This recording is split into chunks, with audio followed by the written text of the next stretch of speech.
La opinión de Guadalupe Orona en Antorcha TV. Amigos, compañeros antorchistas, a quienes nos hacen el favor de su atención y nos permiten llegar a sus hogares, muchas gracias a todos. Les agradezco infinitamente la oportunidad de estar nuevamente con ustedes y poder compartirles algunas reflexiones. En primer lugar, les quiero informar que a 50 días del asesinato de nuestros compañeros antorchistas, dirigentes en el estado de Guerrero, aún no hay ningún detenido. Ninguno de los asesinos ni materiales intelectuales está tras las rejas. Por ello, los antorchistas del país seguimos demandando justicia para Conrado, Mercedes y su inocente hijo de apenas 6 años, quienes fueron brutalmente asesinados el pasado 12 de abril en Chilpancingo, Guerrero, como ya lo saben ustedes. Ciertamente hay compromisos de justicia por parte de las autoridades federales, en concreto de la Secretaria de Seguridad Federal, Rosa Isela Rodríguez, y también de la gobernadora de Guerrero, Evelyn Salgado Pineda. Pero mientras los culpables no estén detenidos, nosotros seguiremos demandando y exigiendo justicia. Por ello, el próximo 6 de junio, miles de antorchistas, representaciones de todo el país, nos haremos presente en Chilpancingo. Marcharemos, realizaremos un evento cultural de protesta y honraremos la memoria de los mártires antorchistas. Obviamente, los antorchistas hidalguenses no podemos faltar a la cita en Chilpancingo, Guerrero. Ahí estaremos el próximo 6 de junio. Es cierto que nuestro país, compañeros, está bañado en sangre, que la violencia se ha apoderado de nuestra seguridad y tranquilidad. Pero los asesinatos de nuestros compañeros y de su hijito no se pueden, por ningún motivo, enmarcar en la violencia del orden común que, desgraciadamente, día a día crece, se desborda y ha hecho que hoy tengamos el sexenio más violento de la historia. El sexenio del presidente López Obrador es el que ha enlutado a más familias mexicanas. Y las cifras así lo demuestran. Cifras oficiales que nos dicen que 156.136 muertes dolosas se han presentado de diciembre de 2018 al 24 de mayo de 2023, de acuerdo con el INEGI y el Secretariado Ejecutivo del Sistema Nacional de Seguridad Pública. También las cifras nos dicen, y los estudios, que durante 2022 se mantuvo el promedio de 10 mujeres asesinadas al día en la República Mexicana, manejado a lo largo del actual sexenio presidido por Andrés Manuel López Obrador, el cual se encamina a cerrar como otro más que fue rebasado por la problemática de la violencia de género. En total, 227 mujeres han sido víctimas de feminicidio en lo que va del 2023, de acuerdo a una nota de Infobae del 25 de abril de 2023. Asimismo, la cantidad de personas desaparecidas es verdaderamente espeluznante. Las 100,000 desapariciones registradas oficialmente en México son una muestra del prolongado patrón de impunidad en el país y de la tragedia que sigue ocurriendo cada día, advirtieron expertas y expertos en derechos humanos de la ONU. El mismo informe nos dice que cuando el grupo de trabajo de la ONU visitó México en 2011, las cifras oficiales mostraban más de 5,000 personas reportadas como desaparecidas o ausentes. En ese año, en el 2011. Al 26 de noviembre de 2021, último día de la visita de la Comisión a México, 95,000 personas estaban oficialmente registradas como desaparecidas. Sumemos las del 2022 y 2023. Una barbaridad. Estas son, pues, algunas de las terribles cifras. Muchas víctimas, mucho dolor por la violencia en nuestro país, pero a todos nos conviene tratar de entender no solamente la ineficaz política del actual gobierno para combatir los delitos y la violencia, pensando que ciertamente haya trazado un plan con ese propósito, sino también las causas profundas de estos grandes males sociales en un país como el nuestro, donde la brecha de la desigualdad social y económica se hace cada día más profunda. Los grandes pensadores, los grandes maestros del proletariado mundial han considerado que los países divididos en dos grandes clases antagónicas, de un lado los que tienen todo y de otro los que prácticamente solo tienen sus brazos para trabajar, la violencia aparece como un medio en que se apoya el desarrollo de las fuerzas productivas a lo largo de la historia para poder avanzar y superar las trabas de las sucesivas relaciones de producción que se han ido estableciendo y lograr, cuando se llega a un desarrollo determinado, una apropiación total de todos los medios de producción y del poder político de la nación.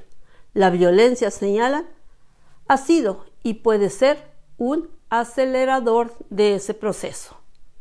Así, las guerras son claramente la manifestación extrema de esa violencia en los conflictos que generalmente provoca el país con mayor poder y ambición de aumentarlo, así como sus riquezas. El gran Federico Engels sostiene que el poder, la violencia, no es más que el medio, mientras que la ventaja económica es el fin. Y añade que, en la medida que el fin es más fundamental que el medio aplicado para conseguirlo, en esa misma medida es en la historia más fundamental el aspecto económico de la situación que el político. En nuestra época moderna, esta tesis está más que comprobada.